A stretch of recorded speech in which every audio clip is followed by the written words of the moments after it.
Rasik This call is now being recorded.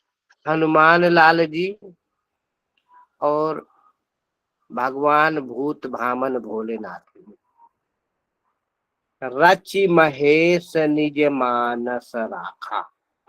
Goswami Tulsidas ji की ये चौपाई कहती है कि राम कथा के प्रथम रचयिता भगवान भोलेनाथ हैं और उन्हें राम कथा की रचना करके अपने मानस में रखा। कभी कुंभज ऋषि के पास, कभी कहीं कहीं राम कथा का परम आनंद लेते हैं और हमारे बजरंगबली भी राम कथा का परम आनंद लेते हैं। इसलिए हनुमान जी के लिए कहा गया है रामचरित सुनिवे को रसिया। तो ये परम रसिक हैं, उनको प्रणाम करके हम आमंत्रित करते हैं इस राम कथा में कि श्री हनुमान लला जी और माँ गौरी के साथ भगवान भूत भामन इस राम कथा में आए। माँ सरस्वती को प्रणाम।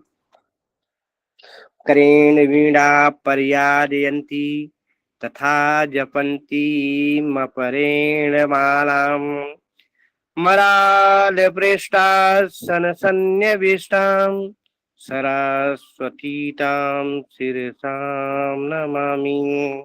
भगवती सरस्वती की कृपा से, गुरुदेव की कृपा से राम कथा का हमने पिछले कुछ दिन में परशुराम लक्ष्मण संवाद की कथा बोले थे, तो उसमें कुछ चीजें परशुराम लक्ष्मण संवाद में का ये कुछ अंश शेष रह गया था। आज उसी कथा को कहते हैं,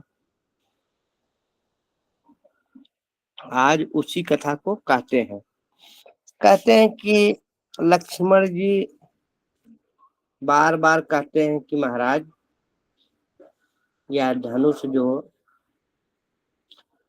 हमने बालकपन में हमने ऐसी कितनी धनुहियां नसाई हैं, तब कभी आप कुलित नहीं हुए, नहीं कीन रोष गुसाई है। यह धनुष कवन अमूल्य बड़ा, जो इसका क्रोध जताते हो, क्षत्रिय समाज के मंडल में भ्राता से डरमाते हो। बोले कि यह धनुष कौन सा इसमें ज्यादा अमूल्य हो गया जो इसके क्रोध है आप जो है हम लोगों पे थोप रहे हैं। और बालकपन में हमने बहुत सारी धनुहियां तोड़ी थी,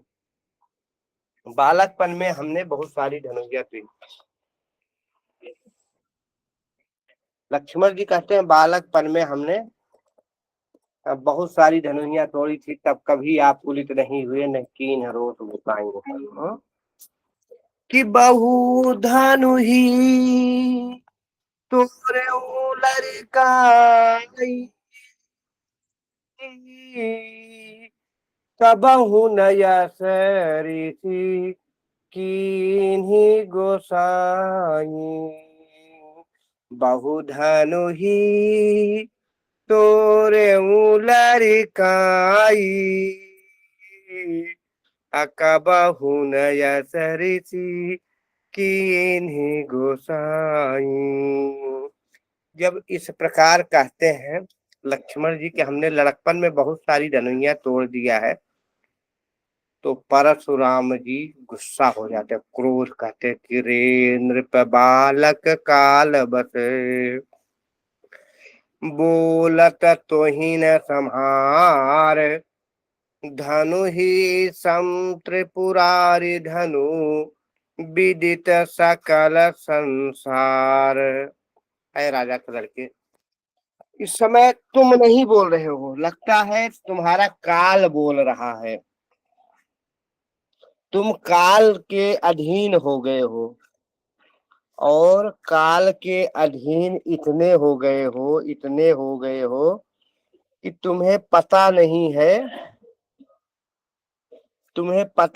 कि तुम क्या बोल रहे हो। धनु ही सम त्रिपुरारी धनु विदित सकल संसार। अरे छोटी मोटी धनुहियां नहीं है, जिस धनुष की बात हो रही है यह छोटी मोटी धनुष नहीं है, ये शंकर जी की प्रसिद्ध धनुष की तुलना तुम छोटी मोटी धनुहिया से कर रहे हो। धनु ही सम त्रिपुरारी धनु, सम माने बराबर, धनुष इन छोटी मोटी धनुहियों की तुलना या इन छोटी मोटी धनुहियों की बराबरी तुम शंकर जी के धनुष से करें।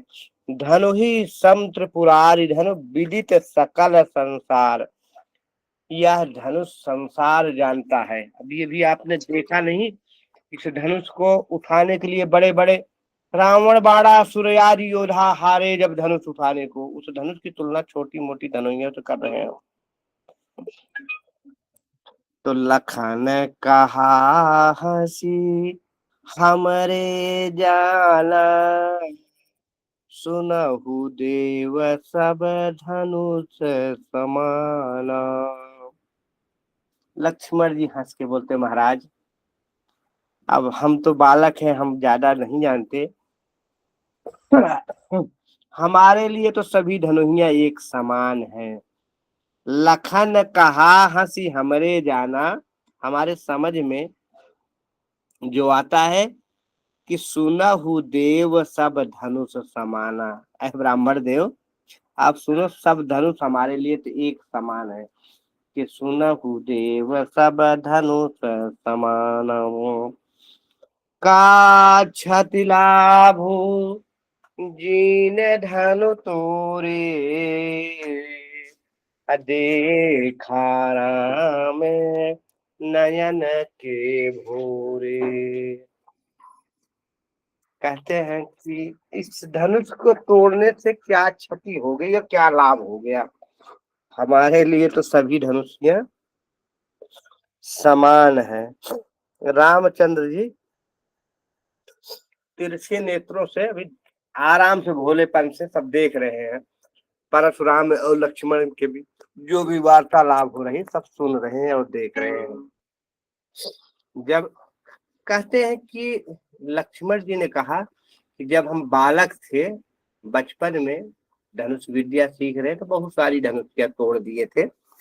कभी कोई ब्राह्मण, कोई गुरुजन इस पे हम पे रूठे नहीं, गुस्सा नहीं किया। और इस धनुष में क्या रखा है जो आप इसका क्रोध जताते हो। एक संत बोलते हैं कि नहीं, ऐसी बात नहीं थी। जब प्रलय का, कहते हैं जब क्षत्रियों का संहार किया परशुराम जी ने, तो पृथ्वी पे बहुत सारे धनुष इकट्ठा हुए। इतने धनुष इकट्ठा हुए, इतने धनुष इकट्ठा हुए कि उनका पहाड़ सा लग गया। तो माँ पृथ्वी अपने बालक जो शेषनाग स्वरूप इस समय लक्ष्मण जी स्वरूप में लीला कर रहे हैं, उनको बालक बना करके परशुराम जी के पास, परशुराम जी के आश्रम में पहुंची। बोले महाराज मैं विधवा औरत हूँ और मैं जो है अब इस संसार से, मोह माया से दूर होकर भक्ति का आनंद लेना चाहती हूँ। कुछ दिन के लिए मैं तपस्या करने जा रही हूँ और इस बालक को, इस शिशु को आपके पास छोड़ना चाहती है। बोले आश्रम है, छोड़ दो, क्या फर्क पड़ता है। बोले नहीं महाराज, हमने सुना है कि आपको बड़ा क्रोध है, आता है, आप बड़े क्रोधी हैं। अब हमारा बच्चा तो बालक ही है, अब बालक बस कुछ भूल हो जाए और आप कुछ कर जाए तो आप मुझे वचन दो कि हमारा बच्चा कुछ भी गलती करे तो आप उसको दंड नहीं देंगे, बालक समझ कर क्षमा कर देंगे। परशुराम जी हंसे, बोले कोई बात नहीं। तो परशुराम जी तो रहते नहीं थे पृथ्वी पे, महेंद्र पर्वत पे चले जाते थे। और ये लक्ष्मण जी जो उस समय शेष नाग के रूप में थे और बालक स्वरूप बन करके आए थे परशुराम जी के आश्रम में, रोज कुछ धनुषों को नष्ट कर देते थे। ऐसे नष्ट करते करते करते करते सारे धनुष को नष्ट कर दिया। तो लक्ष्मण जी को उस समय कोई दंड नहीं दिए थे परशुराम जी, क्योंकि तो बालक थे। दूसरा, उनके माँ को जो पृथ्वी जी थी, उनको वचन भी दिया था कि इस बालक को हम दंडित नहीं करेंगे।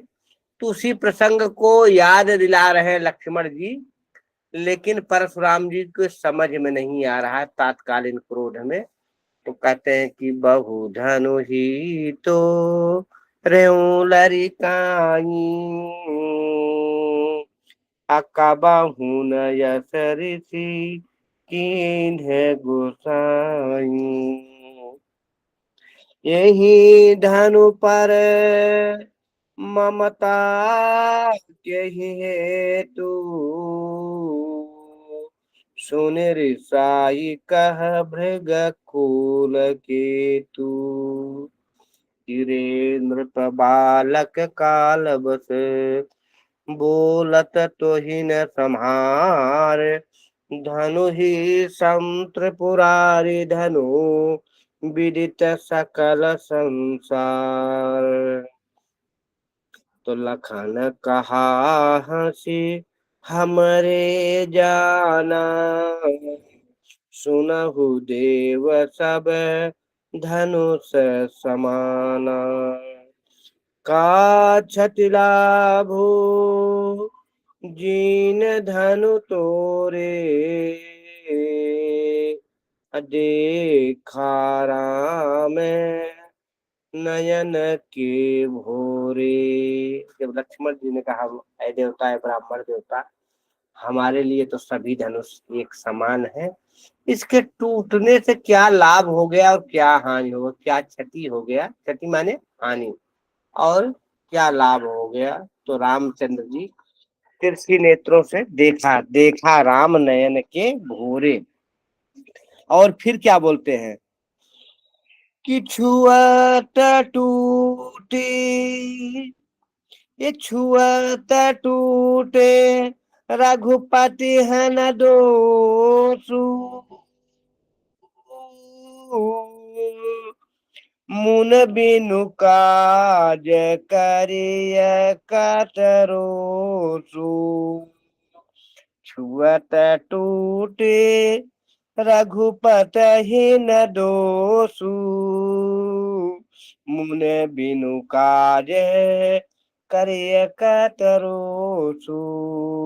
बोले चितई, बोले चितई परसु की ओरा। अरे सठ सुनहि सुभावु न मोरा। जब लक्ष्मण जी बोलते हैं का क्षति लाभ जीन धन तोरे, इस पुरानी धनुष को तोड़ने से क्या आपको हानि हो गई, क्या लाभ हो गया। तो देखा राम नयन के भोरे और छुअत टूट रघुपत ही ने दोषु। इतना पुराना था, इतना पुराना था कि इसको छूते ही भगवान रामचंद्र ने तोड़ा नहीं, इसको तो सिर्फ छुआ था। छुअत टूट रघुपत ही न दोषु। इस धनुष को तोड़ने में भगवान रामचंद्र जी का कोई दोष नहीं है, अर्थात रघुपति का कोई दोष नहीं है, यह छूते ही टूट गया। मुन बिनु काज करिय कतरोसु है मुनि। आप बिना प्रयोजन के इतना क्रोध क्यों कर रहे हैं। तो बोले चितई परसु के ओरा रे सठ सुनहि सुभाव न मोरा। परशुराम जी पहले अपने फरसे को देखा और फरसे की ओर देख करके कहते हैं कि अय बालक, अय दुष्ट बालक, तुझे मेरे स्वभाव के बारे में पता नहीं है। जो बार बार इधर उधर बोल रहा है, मेरे स्वभाव के बारे में तुम्हें पता नहीं है, इसीलिए लगता है बोल रहे हो कि मैं कवन हूं और धनुष की तुलना बार बार। तो बालक बोली बधऊ नहीं तो ही केवल मुनि जड़ जान ही मोही। मैं तुम्हें बालक समझ करके नहीं मार रहा हूं कि बालक बोले बधऊ नहीं तो ही। अय मूर्ख, केवल मुनि जड़ जानहि मोहि। ऐ दुष्ट, तुम सिर्फ मुनि ही मुझे समझ रहे हो, मुझे नहीं जानते हो मैं कौन हूं। तो सुन, बाल ब्रह्मचारी यति को ही अबे स्वविदित क्षत्रिय कुल दोही। अरे दुष्ट, मैं ऐसे नहीं, मैं बाल ब्रह्मचारी हूँ, मैं बाल ब्रह्मचारी हूँ और मुझे पूरा संसार जानता है। मैं विश्व विदित हूँ और क्षत्रियो कुल का द्रोही हूँ, क्षत्रिय कुल का नाश करने वाला परम भयंकर मैं परशुराम हूँ। और सुन, नहीं जानता मेरे बारे में तो क्या, कि भुज बाल भू भू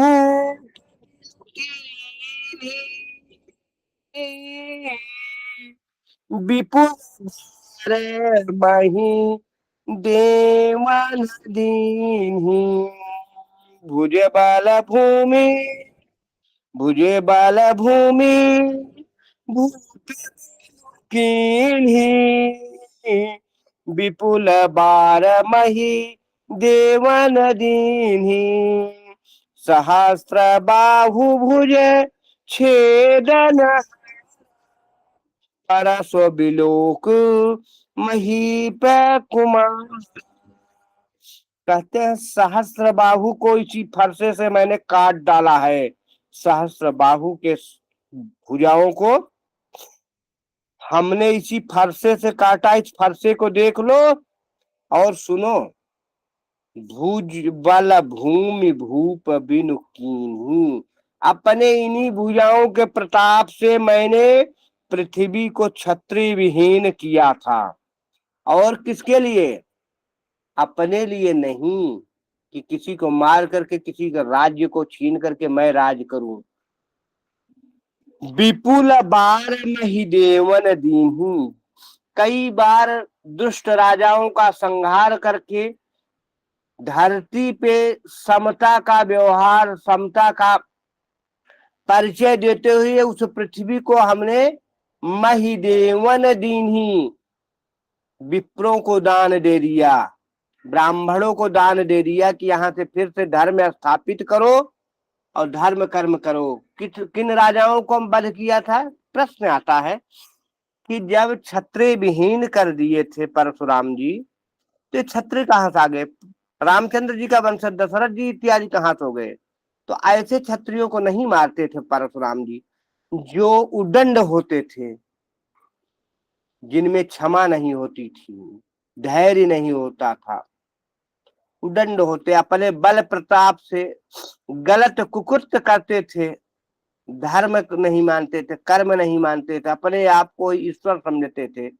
कहा गया है ना, राजा ईश्वर के समान होता है। बस इस सूत्र का फायदा उठाकर वो अपने आप को ईश्वर, निरंकुश जो राजाएं थे उनका वध करते थे और धर्म को स्थापित करने के लिए परशुराम जी उस पृथ्वी का दान दे देते थे। वही कहा गया है कि भुज बल भूमि भूप बेनु कीन्ही।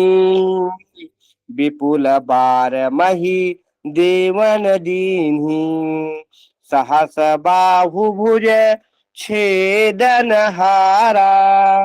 परसु बिलोके महीप कुमारा। मैंने सहस्त्र बाहु जैसे राजा का संहार किया, उसके भुजाओं को इसी फरसे के बदौलत काटा। और उस फरसे को लक्ष्मण जी को दिखा रहे हैं परशुराम जी। और सुनो मेरे बारे में मैं कैसा हूँ। मातु पिता जन सोच बस करस महेश किशोर। गर्भ के अर्भक दलन परस मोर यति घोर। कहते हैं, आए राजा के लड़के, ए राजा के किशोर, तू अपने माता पिता के सोच के बस, अपने माता पिता के सोच के बस मत कर। मेरा यह फरसा, मेरा यह कुठार गर्भों के बालक को भी मार डालता है। यह अत्यंत भयंकर है। ऐसा नहीं, अगर मुझे पता चल जाए ना कि कोई दुष्ट गर्भ में पल रहा है तो उस दुष्ट को मैं गर्भ में भी नष्ट कर देता हूँ। तभी हंसी लखन बोले मृदुबानी, अहो मुनि से महाभट मानी। लक्ष्मण जी कहते हैं, कैसे गुस्से में नहीं, हंस करके मधुर वाणी में कहते हैं। देखो गोस्वामी तुलसीदास जी कहते हैं कि बिहसी लखन बोले मृदुबानी, मृदुवाणी, कठोर वाणी में नहीं बोल रहे, मृदु। आया हो मुनि से महाभट मानी। वाह, अरे मुनि जी, आप तो बहुत बड़े वीर हैं। भट्ट माने वीर होता है, और भट्ट माने विद्वान भी होता है। तो अहो, आप बहुत ही वीर और बहुत ही ज्ञानी हैं। और मुझे ये बार बार फरसा क्यों दिखा रहे हो महाराज? पुनि पुनि मोही, पुनि पुनि मोही देखा वो कुठारू, चाहत उड़ावन फूंकी पहाड़ू। कहते हैं कि बार बार इस फरसे को मुझे क्यों दिखा रहे हो? ऐसा लगता है आप फूंक मार करके पहाड़ को उड़ाना चाहते हो। जो पृथ्वी पे पहाड़ होते हैं ना, पहाड़ों को, तो पहाड़ों को बड़े बड़े जो हवाएं आती है वो उनका कुछ नहीं बिगाड़ पाती, और आप मुझे फूंक से जो है पहाड़ों की तरह उड़ाना चाहते हैं। और सुनो महाराज, यहाँ कुम्हार बतिया को नाही, जे तरजनी देखी मर जाई। यहाँ कोई कुम्हड़े की बतिया नहीं। कुम्हड़ा समझ रहे हो आप लोग? सीताफल आजकल गर्मियों में ज्यादा होता है, तो सीताफल एक कुम्हड़ा, हमारे उत्तर प्रदेश में उसको कोहड़ा कहते हैं। दिल्ली इत्यादि में सीताफल, आपके यहाँ क्या कहते हैं? कहीं कहीं उसको काशी फल भी कहते हैं, पश्चिम उत्तर प्रदेश में। तो बोलते हैं उस जो कुम्हड़े की बतिया होती है उसको अगर उंगली दिखा दो, छोटी बतिया कहते हैं जो छोटा छोटा फल होता है, और उसको अगर आप उंगली दिखा दो तो वो कहते हैं उसमें नजर लग जाती है, और वह जो है आ, खत्म हो जाती है, बतिया पेड़ से गिर जाती है और मर जाती है। तो वही लक्ष्मण जी कहते हैं, यहाँ कुम्हड़ा बतिया को नहीं। यह वीरों का मंडल है, यहाँ कोई कुम्हड़े की बतिया नहीं है कि जे तर्जनी देख मर जाही, ये उंगली दिखाते ही मुरझुरा जाएगी। देख कुठार सरासन बाना, मैं कछु कहा सहित अभिमाना। और सुनो, मैं आपको न्योता खाने वाला ब्राह्मण नहीं छोड़ रहा, आपके स्वरूप को ही देख करके मैं समझ गया। देख कुठार, आपके हाथों में ये फरसा देख करके, सरासन वाना, या धनुष और वाण को देखा, तो मैं कछु कहा सहित अभिमाना। तो मैंने जो कुछ कहा, मैंने अभिमान के साथ जो कुछ कहा, वो इसलिए नहीं कहा कि आप ब्राह्मण हो मुनि हैं, मैं सब देख के कहा हूं। और सुनो महाराज, मैं आपको इसलिए कुछ नहीं बोल रहा हूं क्योंकि कि भृग सुत समुझी जने वो बिलो की, जो कुछ कहा हूँ साहमुरी सिरों की। एक तो मैं आपको भृगवंशी ब्राह्मण जानता हूँ, भृग सुत, भृग के पुत्र परशुराम जी, मैं भृग के सुत समझ करके, भृगवंशी ब्राह्मण समझ करके, और आपके शरीर में ये जो 3 तागाओं की जनेऊ लटकी है, ये जो जनेऊ है इसको भी मैंने देख करके, आपने जो कुछ भी मुझे कहा उसको मैंने सह लिया और अपने क्रोध को रोका। कि भृग सुत समुझे जने वो बिलो की, जो कुछ कहूँ सहूँ ऋषिरों की। और महाराज सुनो, सुर महिषुर हरिजन यरुगाई, हमरे कुल इन्हें परन सुराई। कहते हैं महाराज, सुर महिषुर, सुर माने देवता लोग, महिषुर माने ब्राह्मण, मही माने पृथ्वी, और पृथ्वी पे जो देवता है वो ब्राह्मण स्वरूप। कहते हैं ब्राह्मण को देवता क्यों मानते हैं? कहते हैं कि देवताओं के अधीन सारी पृथ्वी है और उन देवता मंत्र के अधीन है, और वो मंत्र ब्राह्मणों के अधीन है, इसीलिए ब्राह्मण सर्वत्र पूजते, और पृथ्वी पे उनको महिषुर अर्थात पृथ्वी के देवता कहा जाता है।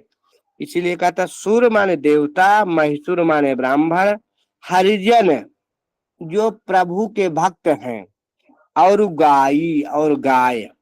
कौन कौन? सुर, महिषुर, हरिजन और गाई। हमारे कुल इन पर न सुराई, हमारे कुल में इन पे वीरता नहीं दिखाई जाती, इन पे वीरता नहीं दिखाई जाती। किन पे? सुर महिषुर हरिजन यरु गाई, हमरे कुल इन्हें पर न सुराई। और सुनो, बंधे पापू आपकी रतिहारे, मारत हूँ पापरिय तुम्हारे। कहते हैं ऐसे ब्राह्मण प्रभु के भक्त जो हैं हरिजन और देवता और गाय, हमारे कुल पे इन पे वीरता नहीं दिखाई जाती, इनके वध करने से पाप लगता है, अपकीर्ति होती है, और मारत हूँ पापरिय तुम्हारी, मारे भी तो मैं आपके पैर पड़ूंगा और आप पे वीरता नहीं दिखाऊंगा, क्योंकि कहा गया हमारे का कुल में सुराई इन पे नहीं दिखाई जाती। सुराई मैंने वीरता नहीं दिखाई जाती। कोट कुलिस सम बचन तुम्हारा, व्यर्थ धरहु धनु बाण कुठारा। और महाराज आप बार बार ये जो है मुझे फरसा दिखा रहे हो, इस फरसा की क्या जरूरत है? आपके वचन ही इतने कठोर हैं, आपके वचन ही इतने घाव कर देते हैं कि इन फरसा के धनुष बाण इत्यादि की कोई महत्व तो नहीं रह गई, इसको धारण करने का कोई लाभ नहीं, आप वचन से ही लोगों को इतना घायल कर देते हैं। कोट कुलिस सम, करोड़ों फरसों के समान वचन तुम्हारा। यह वचन, आपका वचन जो है, बात ही ऐसी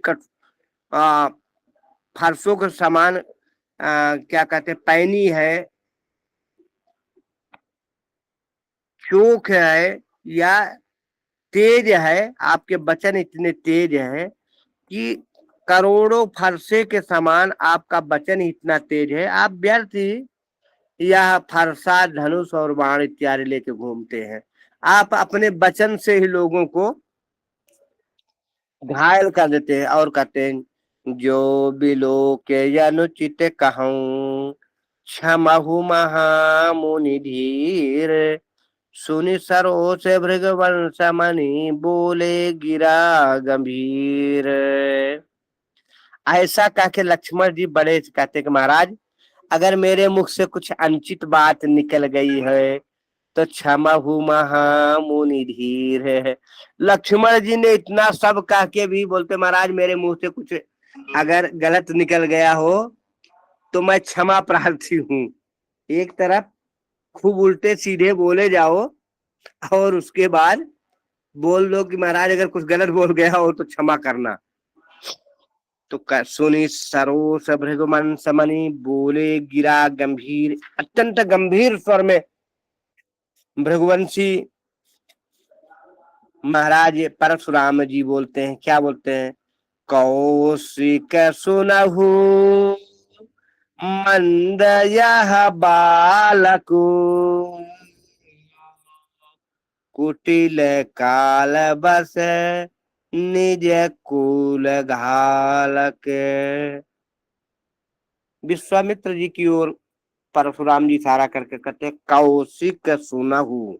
अय विश्वामित्र जी सुनो, जिस बालक को मैं अभी तक बड़ा ही अच्छा समझ रहा था, वह बालक मंद यह बालक, यह बहुत ही मंद बुद्धि वाला है, कुटिल है और काल के बस में है, क्योंकि मेरे से इस ढंग से उदंडता पूर्वक बात करना अपने काल को आमंत्रित करने के बराबर है। भानु वंश राकेश कलंकु, यह अपने कुल का भी नाश कराएगा, अपना नाश तो कराएगा, अपने कुल का नाश कराएगा। यह बालक ऐसे है कि भानु वंश, सूर्य वंश में पैदा होकर के चंद्रमा के समान कलंकित है। निपट निरंकुश अबुध असंकु, और यह कलंक तो है ही है, यह स्वतंत्र है, निरंकुश है, अबुध है, इसके पास बुद्धि नहीं है, और असंकु है, निडर है। यह मूर्ख है, स्वतंत्र है, निडर है। और सुनो महाराज, काल कवल हो ये क्षण माही, कहूँ पुकारी खोरी मोहि नाही, तुम हट कहूँ जो चाहूँ मुबारा, हरि प्रताप बल रोसु हमारा। और ये जो अभी कट कट बोले जा रहा है बार बार, तो सुन लो, क्षण मात्र में ही यह काल का ग्रास हो जाएगा। और मैं पुकार करके कह देता हूँ, सबको बता देता हूँ, चिल्ला चिल्ला के कह देता हूँ, तो मुझे फिर कोई दोष मत देना कि बालक था और बालक को मार दिया। और तो सुनो, जो इसे बचाने आएगा वह हमारे जो इसको बचाना चाहता है वो बचा ले। कैसे बचाए? हमारे प्रताप और क्रोध को बता करके इसको शांत कर दो, अन्यथा ये क्षण मात्र में ही काल का ग्रास हो जाएगा। अब जब ऐसा चिल्ला के परशुराम जी कहते हैं तो लक्ष्मण जी कहते हैं, लखन कहो मुने सुजस तुम्हारा, तुम्हें अछत को बर नहीं पारा, अपने मुँह तुम्हें आपने करनी, बार अनेक भांति बहु बरनी। जैसे ने कहा कि हमारे प्रताप के बारे में आप लोग इसको बता दो, नहीं तो यह क्षण मात्र में काल का ग्रास बन जाएगा। वैसे लक्ष्मण जी महाराज, आप अपनी करनी अपने मुंह से ही बता दो, अनेकों को क्या। और सुनो, आप अपनी करनी अनेकों बार तो मुझे बता चुके हो, आप अपना सुयश पहले से वर्णन करते हो, कहते अपने आप ही बता दो। और न ही संतोष तपुनि कछु कहूं, जन ऋषि रोक दुसह दुख सहु, वीर व्रती तुम धीर यशोभा, गारी देत न पावत शोभा। जो संतोषी नहीं हुआ तो वह, कहते हैं लक्ष्मण जी कि अगर आपको संतोष नहीं, मैं फिर कहता हूं, रिस्क रोक करके असह दुख मत सहिए। आपकी वीर वृत्ति है, आपका कर्म ही वीरों के भांति है। आप तो ब्राह्मण बेकार ही बने हो, आप धैर्यवान और क्षोभ रहित हैं, आपके अंदर धैर्य नहीं है, क्षोभ नहीं है, क्षमा नहीं है। आप गारी देते हुए ऐसे शोभा नहीं पाते, जो कुछ करना कर। सुन और सुनो महाराज, सूर समर करनी करही, कहीं न जनामहि आप, विद्यमान रन पाई रिपु कायर कथहि प्रताप।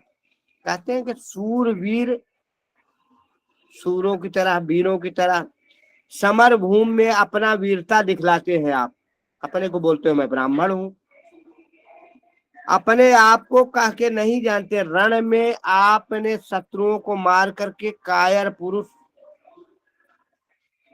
बकवाद करते हैं। और सुनो महाराज,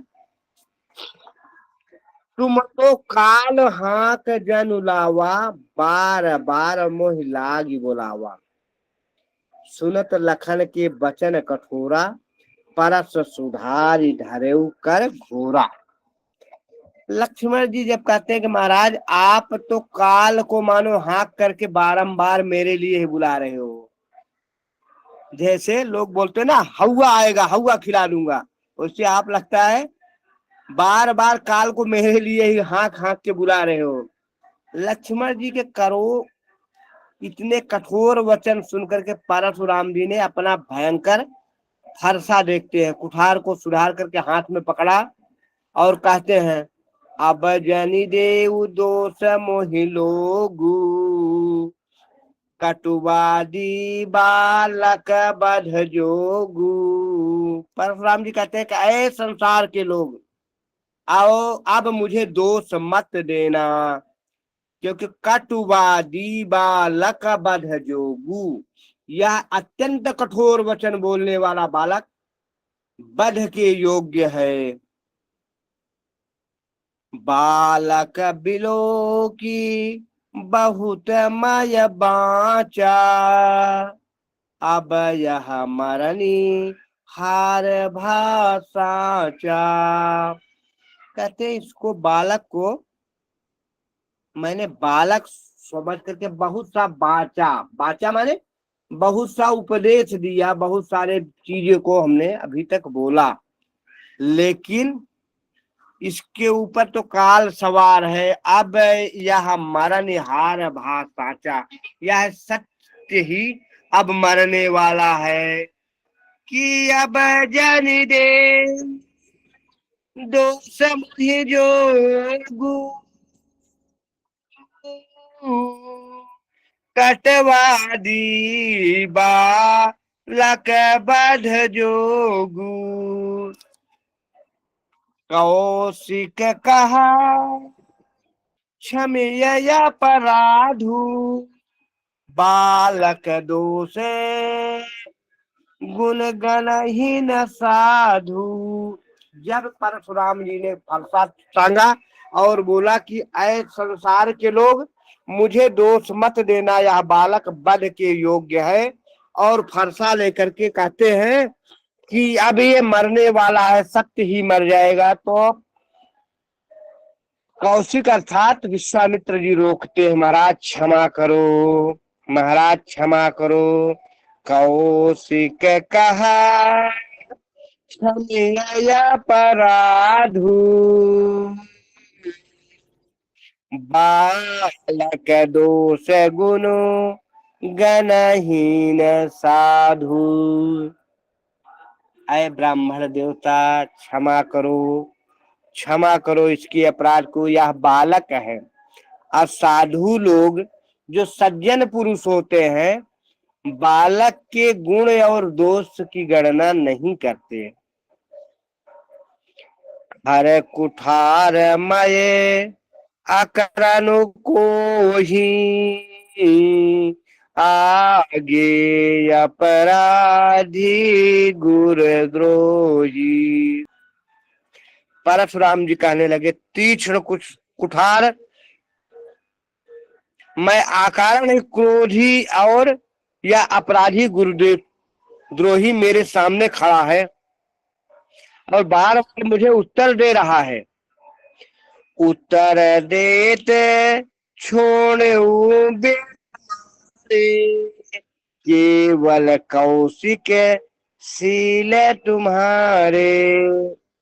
कहे ये अपराधी मुझे उल्टे सीधे उत्तर दे रहा है और मैं इसको फरसा हाथ में लेते हुए भी नहीं मार पाया, सिर्फ विश्वामित्र जी आपके कारण।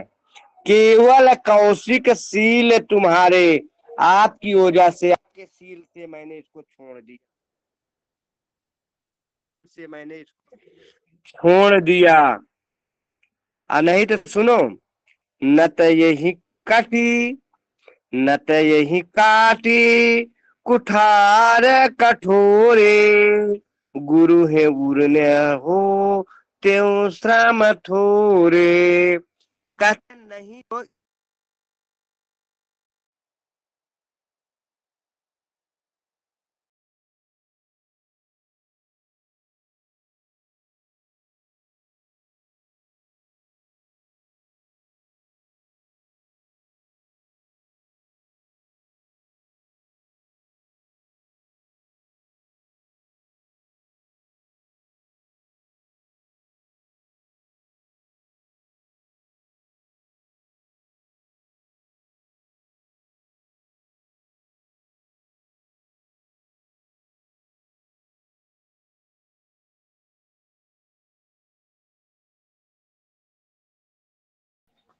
गुरुजी ही लैप